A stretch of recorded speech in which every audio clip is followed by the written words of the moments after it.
Hello, everyone. This is Adam Meister, the Bitcoin Meister, the Disrupt Meister. Welcome to the One Bitcoin Show. Today is January the 12th, 2021. Strong hand. Long-term thinking. Be a unique beast. Fitting in is overrated. Here's the unique beast shirt. And by the way, someone else is using my term. We'll get into that in a second. One day closer to $1 trillion market cap. Only the beginning. Bitcoin is the next Bitcoin in motion. 5-digit realm. Oh, I'm offended by selling today. Compete, don't complain. Hello, my elite friends. Check out all my recent shows. They're linked to below. They've been on the backup channel. Oh, yeah.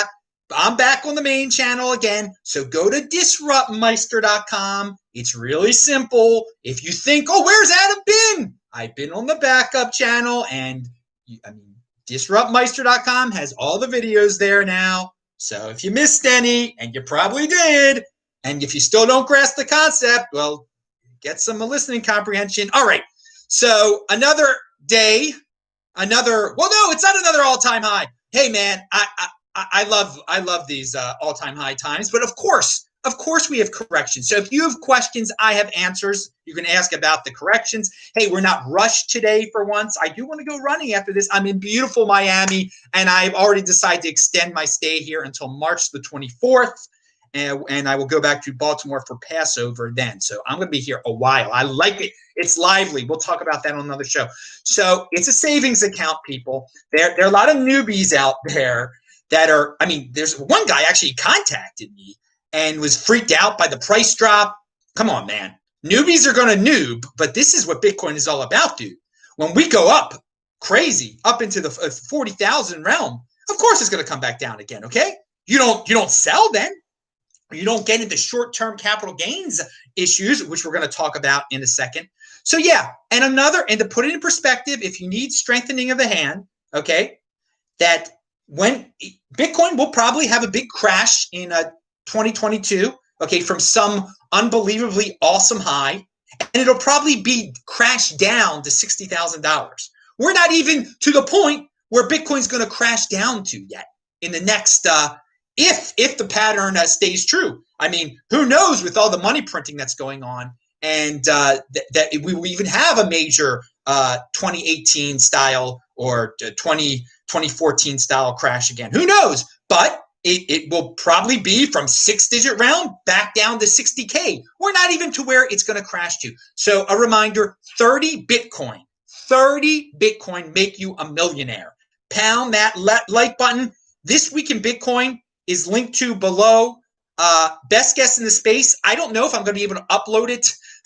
I do upload the This Week in Bitcoin shows that are on the backup channel here, usually when I get sent to my backup channel. But the one that was this week that had Ken Bozak on it, he was cursing so much. I don't know if I can upload it here at least until February, and there's a reason for that. But go watch. Ken was on, and who else was on? Ken Brady and Denver Bitcoin. It's linked to below, disruptmeister.com, techvault.com also. And of course, you get all this information. On Twitter, I know Twitter's doing some bad things. TECHBALT, that is where I am on Twitter.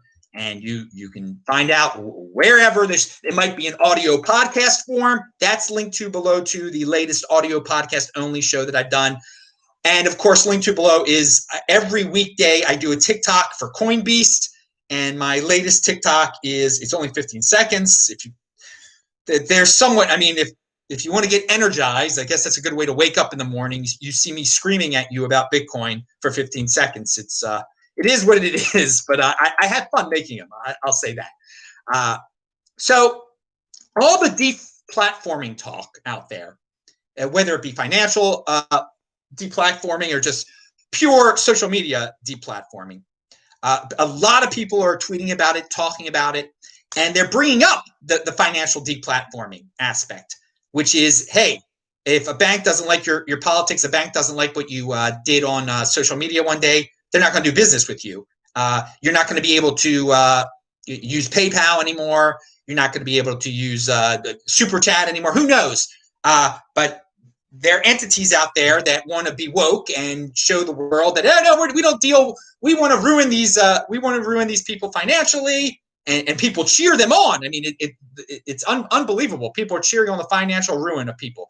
I mean, they don't. It's not compete. It's compete, don't complain, but they complain. They don't not into competition.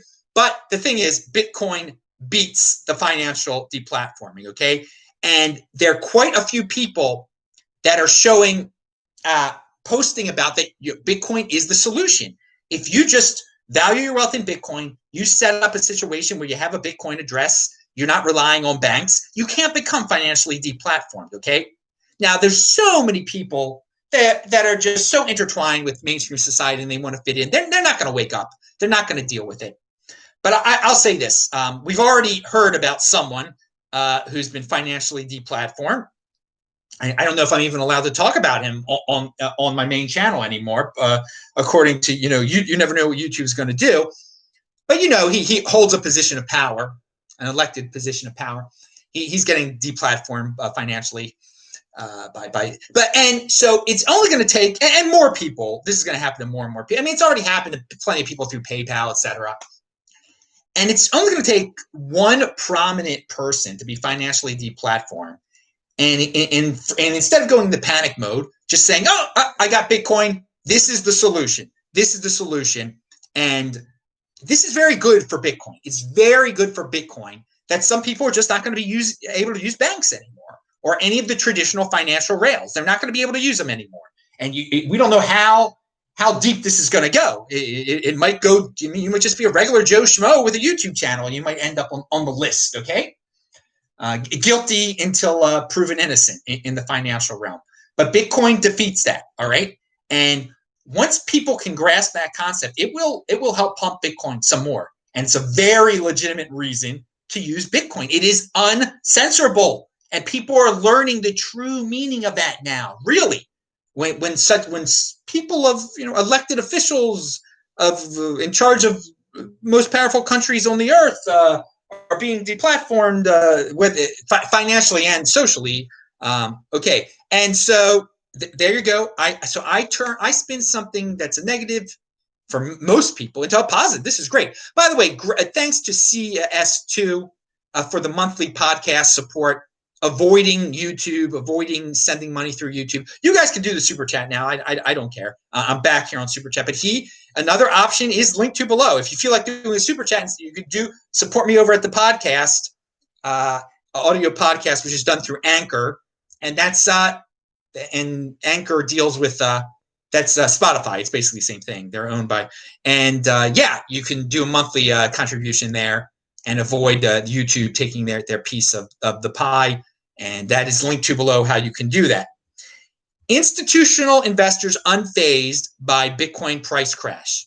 And that's not surprising at all. All right. That's not. Now, I'm going to link to everything below eventually. Some of it's linked to below if you're watching this live right now. Pound that like button if you're watching it live or taped, of course. But yeah, it's no shock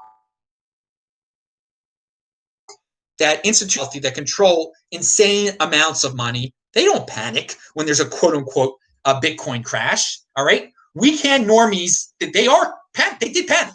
They panicked. And it's hilarious that they're making the rich richer when they sell and then they get back in at a higher price. They're selling to the wealthy people, to the institutional investors. That's what's happening. And I've reminded you of this, but I'm going to remind you again. Okay. Newbies are going to noob, as I said before, and strong handers right here, strong handers. I mean, I am laughing at this stuff. It down to $30,000 on Monday. Okay, it dropped $10,000 like in 24 hours or something like that. And we knew this was going to happen. We talked about $10,000 candles. To live in this golden age era where something like that can happen is just amazing. And what was I doing on Monday? I was making my TikTok. I was booking my flight back to Baltimore for March 24th. I didn't give a darn. And by the way, $49 on Southwest from Miami to Baltimore, March 24th. That is what a good deal. And that's why that's the rich get richer when they you plan ahead. You get a great flight back to Baltimore. You're in motion. Most people are scared to go on a plane now, apparently. I mean, you guys are subsidizing my cheap flights. It's great. I'm getting richer through you guys. Not you. I hope no one that's hiding in their basement is watching this, but some probably are. Just want to put it out there for you people. Now, so yeah, this correction was expected. They don't get it. The normies don't get that this is Bitcoin. This is where the big boys play. If if you're disappointed that it was 40,000 and now it's 30,000 and now it's 35,000, 33,000, and then now it takes 30 Bitcoin to be a millionaire. I mean, you have no logic or reason. I mean, just a month ago, it had never been above 20,000 before. All right. So you listen, for you guys watching live, I'm putting in the chat there to listen to my Monday, or whatever day it was, the podcast, the audio only podcast that I did. Some people who listen to it, you might have due to an editing issue, you might have missed 4 minutes of it. It's that 4 minutes is there now. It was about crypto dividends, actually. So if you listen to that audio only podcast and didn't hear about crypto dividends, you should listen to it again. And I actually, on the audio version of the show you're currently watching, I think I'm going to put that clip at the end of the show, just for the people who missed it the other day. There's probably a substantial amount of people who missed it because there was an editing mistake. Anyway, going back to the news at hand here. What is this one we got here? And I didn't even do a show about the I mean, I've lived through this so many times where the weak hands say it's the end of the world. They don't. The simple concept. I did mention it on the podcast, I guess. The simple concept is this, dudes. Bitcoin always returns to its all-time high. Okay, so you're scared out of your what that it's down to 30,000. Oh, and it might go back into the 20s. You do understand that the 42,000 all-time high, that's going to be broken one day. So why get into short-term capital gains taxes and all that? And here's a reminder, and this might be a little inaccurate now, but it will be accurate again. Around 1% of the money in the world is now held in Bitcoin, Ethereum, and other cryptocurrencies. Okay, and it's because the cryptocurrency market cap is now worth $1 trillion. So, okay, around 1% that's impressive. Around 1% of all the money in the world is now held in Bitcoin, Ethereum, and other cryptocurrencies. I think it's probably a little less than 1%. Now it definitely is a little less than 1%. Still, it's making its mark. It's making its mark. It's that 1%er term. It means a lot more than it used to me. Anyway, so let's look at the year chart for Bitcoin. It is so freaking beautiful. Okay. You start off on January 1st of 2020 to now. I mean, that's a little bit over a year now. It is so beautiful. You see it there? Oh, baby. And we knew during a halving year, that's what it looks like. That's what it looks like going into the next year. I lived through 2016 before. I told all of you, yet we sold on March the 12th and got me to have 2 more Bitcoin, which cost me a total of a little over $10,000 on that day. Which I love to remind people of because, you can do the math. Now, it's quite a paper profit. But I value my wealth in Bitcoin. I'm just happy I have 2 more Bitcoin than I did on March 11th. So, Lingham, what's he got out here? And yeah, by the way, we're talking about the market cap of all of cryptocurrency being $1 trillion. We're one day closer to Bitcoin's market cap being $1 trillion. That will happen. Bitcoin's market cap will be ahead of Apple's one day, which is $2.1 trillion. Okay, so that should keep your hand pretty darn strong there. This is great from Vinny Lingham. This is so good. Have you noticed that nobody is really protesting for an audit of the Fed balance sheet anymore? They're just buying up Bitcoin and keeping quiet. So I think it's about, before Bitcoin came out, around the time of the, what were those, Occupy Wall Street protest, where they were trying to vilify glorious 1% producers of the world. Anyway, during that time, there was like a crescendo of talk about we got to audit the Fed, we got to see what they're secretly doing, all the money printing, how much is being really sent to the government, blah blah blah blah. Oh, they're ruining our dollar. Who cares? I mean, it's a joke now. It's all out in our faces, dudes. I mean, the next president is gonna give everybody $2,000 check. I mean, the current president wanted to give everybody $2,000 check. We're getting $600 checks. We knew on March the 12th we were going to get so many checks. That's why I immediately used my check to buy that Bitcoin before I even got my check. Okay, so who cares what corruption is going on the Fed? It's a joke. It's a joke now. If you're worried, I mean, that's just like crying instead of buying. That really is crying. If you're still, and no one's stuck on that. I don't hear anyone talking about that. Crying about the Fed does nothing. Buying Bitcoin, you don't have to worry about what the heck is going on the Fed. Buying Bitcoin is putting up your middle finger at all the money printing that is going on out there, and whatever corruption may be going on at the Fed, in the Senate, and whatever, anywhere. Okay, there you go. So it is funny that it's come to this, but yeah, if someone's like, what's the reason of auditing the Fed anymore? I mean, you still value your wealth in dollars. You're still in that. You're still in the fiat realm. I mean, that is for the normies. That is for the 80%ers, okay, who want to fit in.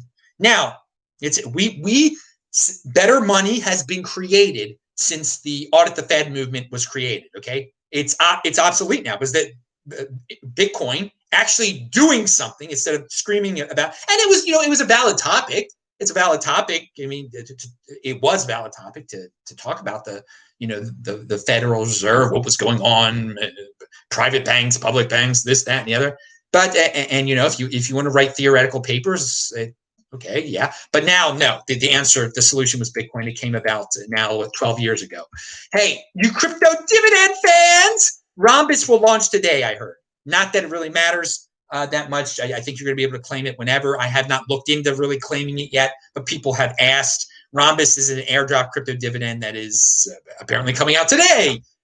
So what? It's rhom.com now? I don't even know what it was, rhom.io. Andy Hoffman tweets about it. Go over there. All right. Michael Saylor, he has a tweet out there. MicroStrategy on February 3rd and 4th, MicroStrategy will host Bitcoin. And guys, if you have questions, type in Bitcoin Meister or do a super chat. Well, MicroStrategy will host for corporations. What is this? MicroStrategy will host for corporations. Join our officers, industry luminaries, and strategic vendors for a free online accelerated course in Bitcoin strategy and tactics to grow your company and create shareholder value.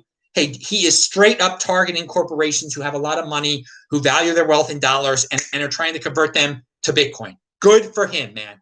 He talks the talk, he walks the walk, he buys the buy, buying over crying. It's unbelievable what this dude does. So, yeah, corporations. Don't let the corporations beat you, dudes. I mean, you guys should have already been in Bitcoin before these corporations. You should have been in Bitcoin before Michael Saylor. I know I was. Now,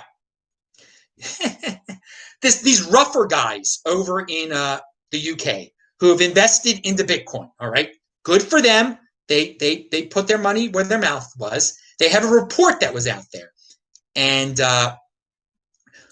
in the report, and I will link to it below. I forgot to. I retweeted the BitMEX tweet about it, so you can see it. But I'll link to it below. There's a very interesting quote, and they used a very interesting term, and they were describing Bitcoin. So it makes you wonder where they got this term from. Maybe you guys can answer me. We have been watching it for a long time, talking about Bitcoin, and our judgment is that it is a unique beast as an emerging store of value, blending some of the benefits of technology and gold. They call Bitcoin a unique beast. So, I mean, if you guys are watching, you're welcome for the term and everything. I mean, it's very flattering if you got it from here. I would assume you got it from here. It's quite an interesting term, and you don't really hear it out there in the financial world, and you hear it about Bitcoin because I made it up about Bitcoin.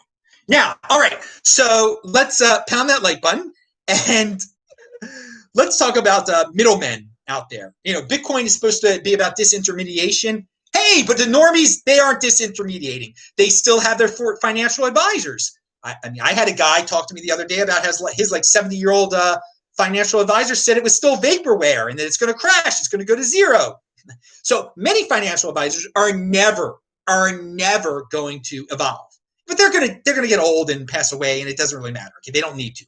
I mean, they really should if they want to become wealthier, but whatever. But according to this article here, and Bitwise, more financial advisors are allocating funds to cryptocurrency. Crypto index provider Bitwise surveyed a group of financial advisors and found that there is a rapidly growing interest in cryptocurrency. So the younger ones, they cannot avoid this. 1% of your portfolio into Bitcoin, yeah, that's a pretty good idea, I think.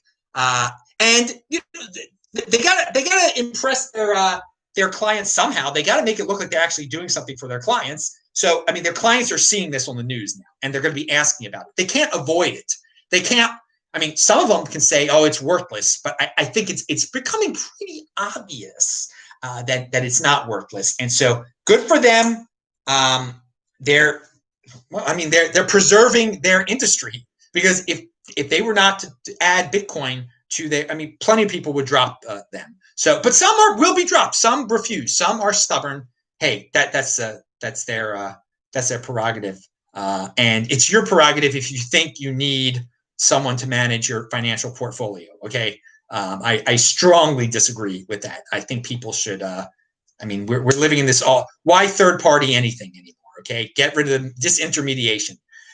Gary Gensler, who I have been told is cool toward Bitcoin and cryptocurrency.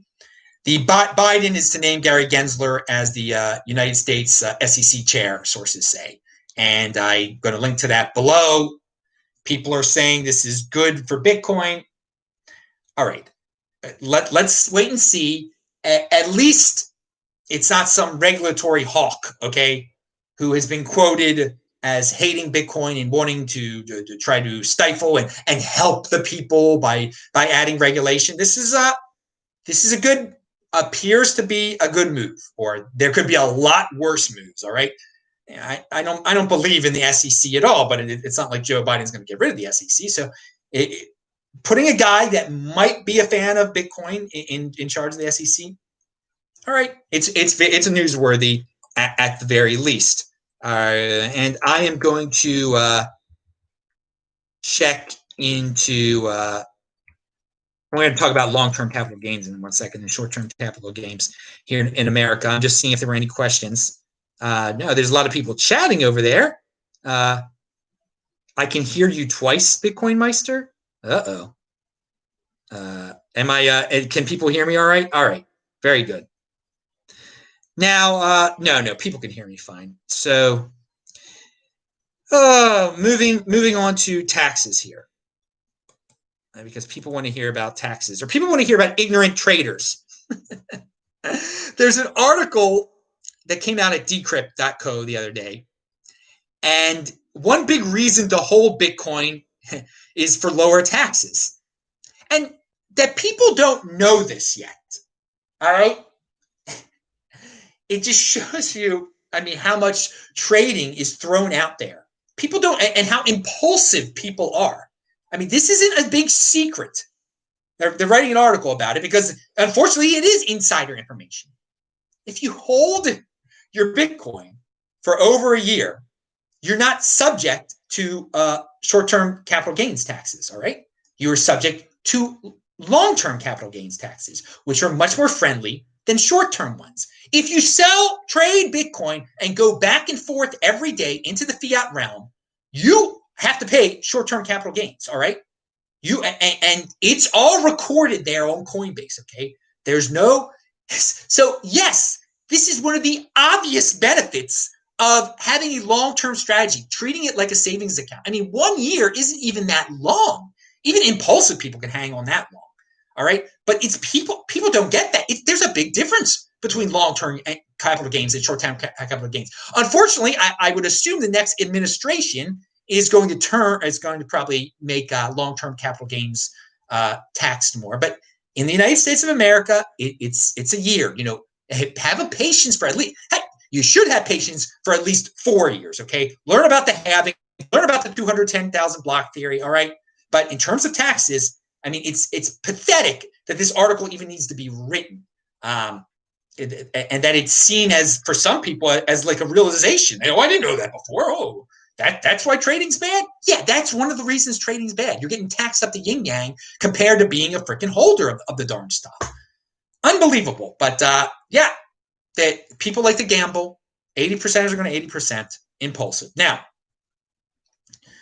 and here's a guy who's I'm not a fan of. He's got a good theory out there, though.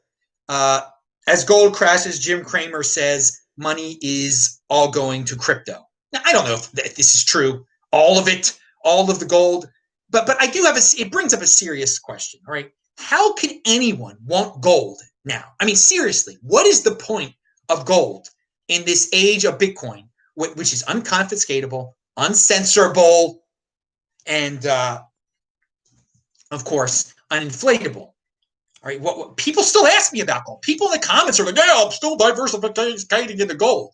Dudes, look at it. Where the whole world, socially, economically, we're going through things that we have never gone through before. It's unbelievable, and I think it's great to be alive. I mean, these are exciting. These are interesting times. Okay, interesting times to say the least. Which all the gold bugs have been saying for years and years. This is the moment that gold would soar. Bitcoin is living that dream, okay? It's a nightmare for gold right now. It's ancient. This is the era, the predicted era of from 1980 that Doug Casey was talking about. We're living through it, okay? All right, people are panic stricken all over the place, and they shouldn't be. I mean, you should be calm as a cucumber, a long-term thinker, have your Bitcoin, and I mean, enjoy life, travel around the world. It is an awesome time to be alive. But most the 80%ers are hysterical, all right? And where are people buying gold? Are people going to the gold shop and putting gold under their pillow and everything? And no. It's Bitcoin. You see it. This is part of the reason that Bitcoin is doing what it's doing. I mean, it's part of the cycle, obviously, but it's part of everything, the interesting times that we're living in, okay? Because of the money printing is straight in your face now. No one's hiding anything. Everything is out there now. Everything is out there. People just know, the people that are throwing everything out there, they know that the 80%ers just don't care, and that you can lie to them, and that you can say inflation is happyflation. Remember, I made an article about that. When we start to really notice the inflation, they'll say, no, you're not allowed to talk about that. We're deplatforming you, and it's happyflation. Inflation is good. If you say inflation is bad, well, then you're off the platform, okay? I mean, they can do that. If people are they believe anything that an expert tells them, okay? But again, we live in this era now, all right? We live in this era where Bitcoin is a security truth machine. There really is no other truth out there. I mean, it's very hard to find truth in other places. And yeah, but people still ask me about gold. How can you? This is where it was supposed to perform. It's not going to happen. Bitcoin is living its dream. Bitcoin has replaced it. Please. And then you talk about the silver stackers. I mean, if you really need a brutal lesson in this, go to Andy Hoffman's feed, where he gives you a New York slapdown every day on freaking precious metals, okay? All right, he was in the precious, he evolved, he understood in 2016, this precious metal thing, it's not for me anymore, dudes. I mean, I could go down with the ship, or I could take myself to a whole new level. Have fun staying poor, he basically said back in 2016 and 2017 to the precious metals people. And I hope, I mean, there were plenty of golden holders that got into Bitcoin, and that is great. They had that mentality, okay? And then some of them totally transitioned and like, okay, if I want a golden hold, you do it with Bitcoin now, okay? Now, the people over at, I see people chatting over there. Let me see. Blake Anderson is in the house, which is really awesome. He says, just heads up, I got banned from Twitter, so you got to email me. Okay, now I hope this is really Blake Anderson. His email is in the chat. Yeah, I believe it's him. I'll contact him there. Yeah, man, that's amazing. You got banned banned from Twitter. That's unbelievable. Of all people, this man, he's not controversial. He retweets stuff of smart people. He is incredibly smart. He's a great family man. This is an incredible, a wholesome man. and he gets banned from Twitter. I mean, this is what happens. So yeah, but they can't take your money though. That's the thing. You'll always be able to support your beautiful family with your Bitcoin. You've been in this thing for a while, so I'm sure you'll just laugh it off, Blake Anderson, and hopefully we can get you back on the show very soon. Blake is a very busy person. I try to get him on the show all the time, but he wants to come on the show. Trust me. He's in the chat, obviously, but he is very busy with the family. All right, and he's in motion, man. Now, let's move on. That's unfortunate, and I'm sure Blake would be on the other platform that starts with a P, but Amazon, cut them out of the picture. I am on that other platform at Bitcoin Meister that starts with a P. It will be back. That other platform that starts with a P. It will be back. Don't worry. Just you got to be patient. You got to be a long-term thinker. I mean, if Blake got kicked off of Twitter, then Tone will get kicked off of Twitter. I mean, there's no doubt about it. Then if Blake, I can only imagine what got him kicked off. And not that anyone should be. I mean, they can do what they want to do. They can do what they want to do. Okay. I love what Blake Anderson tweets. I love what Tone Vays tweets. These are both long-term Bitcoin guys too. It's no coincidence. No coincidence. And they're not scared when the government or big tech tells them to be scared. They're not scared of anything. As you should have a strong hand like me too. As I am not scared of it. I've seen it all, baby. Now, what do we have here? We talked about young people or what is this? Oh yeah, we talked about the taxes. Let's talk about we talked about Kramer. Oh yeah, the $600 I want to talk about. These ByteTree guys, and I already linked to this. Then there's a $600 stimmy check, a payment to low and middle income U.S. citizens. Okay, it's not exactly that, which has been arriving over the holidays. It seems plenty of this is headed straight for Bitcoin. You can see in yesterday's U.S. session a little more activity than usual in the $600 zone. If you've ever wondered how central bank money printing ends up in the likes of Bitcoin, there it is. And this happened last time too. When we got the $1,200 checks, over at Coinbase, they were getting much more $1,200 activity than they usually get. So they're getting people are noticing a few more $600 Bitcoin purchases than usual. It's no coincidence. That is the reason why. I will say this. I've said for some time that it's not retail that's driving this right now. It's the corporations, the institutions that just see the money printing and they're ahead of the curve. There are plenty of newbies though that because the mainstream media did talk about it, that it got to an all-time high. Now that it got to $42,000, they got interested, okay? And so eToro has seen an unprecedented demand for our services from new users. To manage demand and ensure our existing community of 17 million registered users can continue to access our services uninterrupted, we've temporarily increased the minimum deposit for new users to $1,000. So they had to turn people away, basically. They had to turn people away. Now, of course, when you own, quote unquote, own an eToro, you really don't own Bitcoin there, from what I've heard. And you get into the trading nonsense over there. And this does, it makes me wonder that, we saw a Bcash pump also. And that if there is dumb money, and then that's not a nice way of saying it, but hey, let's say it that way. If there's dumb money that is now coming in through the retail channels, that's not even properly owning it, that's why Bcash pumped, because you could definitely and there's confusion. Maybe some people say, "Oh, Bcash, it's just a bit," I'm not going to read. It's some cash version of Bitcoin, whatever that. They don't do their own research. And PayPal's buy crypto at PayPal. Remember, it's not just Bitcoin; it's Litecoin, Ethereum, and Bcash also.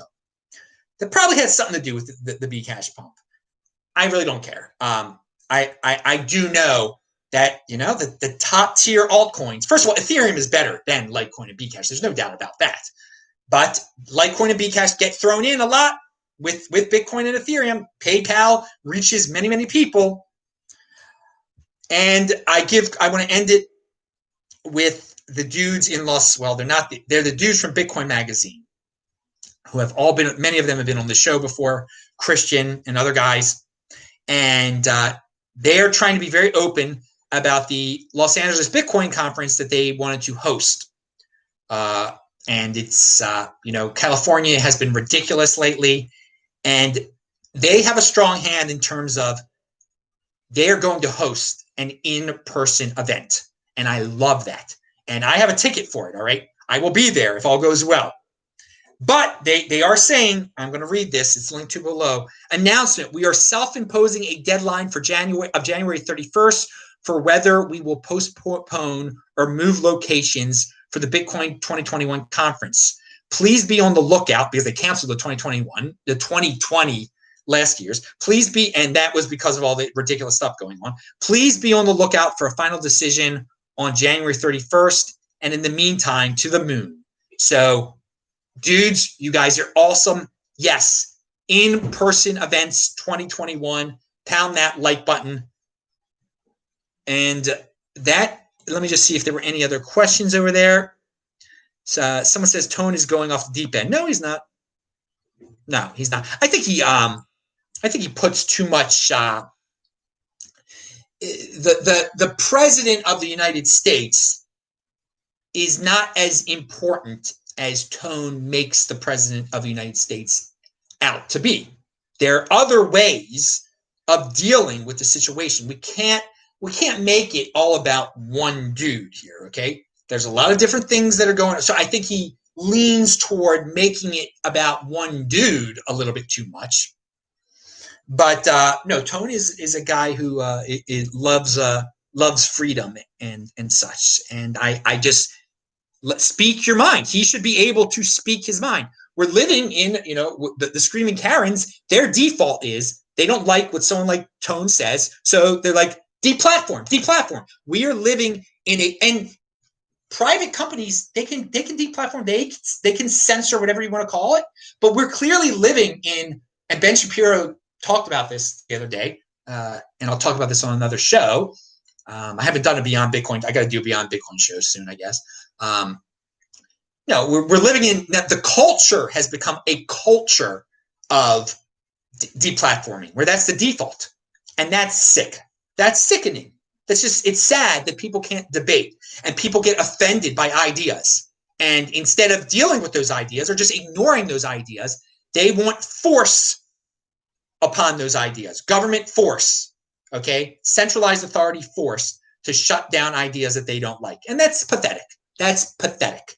And that's why you should, I say Twitter, YouTube, they can kick me off. That is fine. That is their prerogative.